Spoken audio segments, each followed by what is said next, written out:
Hey everybody, when you own a Tesla, you do get a lot of questions. The number one question is definitely how much does it cost and how much does it cost to charge it? So we will look at the cost of the car as paid in cash or as paid as a loan. I'll also go over the charging cost as well as any maintenance cost. So let's take a look. Let's go over what kind of car we're talking about. I have the Tesla Model Y 2021 with white interior and the full self-driving upgrade. I think the white interior was a must-have for me. I think it really gives the car a futuristic, modern, clean look that just really takes the Tesla look, which is already very futuristic and modern. It really takes it to the next level for me. I did opt for the full self-driving. The name is a bit of a misnomer as the car is not fully autonomous yet. It does do very well on the highway, going from on-ramp to off-ramp, including all highway interchanges and exits. However, it is not yet available for city streets in Canada, and the idea of it being completely fully self-driving door-to-door is not yet realized. However, you do receive upgrades over time, so when those features do become available, or if they ever become available, I will be entitled to them, and I'm locked in at the price I pay. In addition, I had full car PPF, or paint protection film, put on the car. It is the stealth version of Expel, so it does give the car a satin finish or a matte looking finish. I also had the front driver and passenger window tinted to match the rear passenger windows. It comes stock with the front windows with no tint, and it just, in my opinion, looked a lot better to have that match.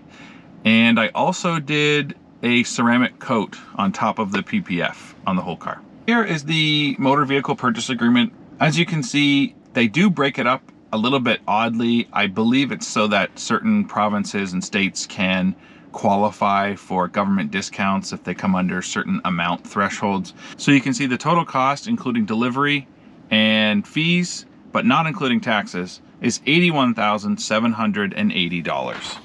When you add in additional fees and taxes, with provincial sales tax being the largest amount at $10,645, the total final cost for the car as cash price is $92,644.70. The full car PPF, ceramic tint, and ceramic coating that I mentioned earlier is an additional $5,200, which brings the final cost to $97,844.70.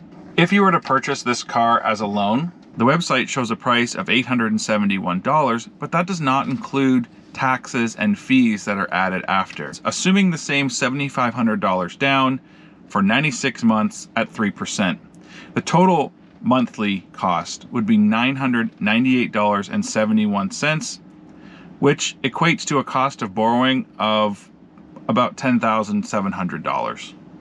So now we can discuss maintenance, which will be very brief because there is none. So far, the car has just about 7,000 kilometers, and I have not done any maintenance. Of course, there is no oil to change. What are you doing? I haven't even had to refill the washer fluid yet. But the three main things for maintenance on a Tesla are washer fluid, wipers, and brakes. Brakes don't need to be done as frequently as they are in a regular car because of the regenerative braking system in the Tesla. It's a lot of one pedal driving. In fact, I rarely use the brake pedal because of the way the regenerative braking slows the car down when you're not accelerating. Finally, there is the charging cost. Where I live, we do have time of use rates, so it is to your advantage to charge your car after 7 p.m. and before 7 a.m. Having the car now for December, January, February, March. Having the car now for 4 months, I have charged almost exclusively during off-peak times and have taken advantage of the lowest cost electricity. So all of the energy that this car has consumed has been from charging at home. For the average person, there really is no need or reason to be charging on peak when the car has a maximum range of over 500 kilometers. It's usually not needed to be charging during the middle of the day.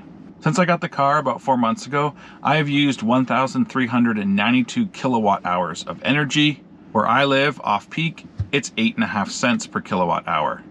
8.5 cents multiplied by the 1,392 kilowatt hours equals $118.32.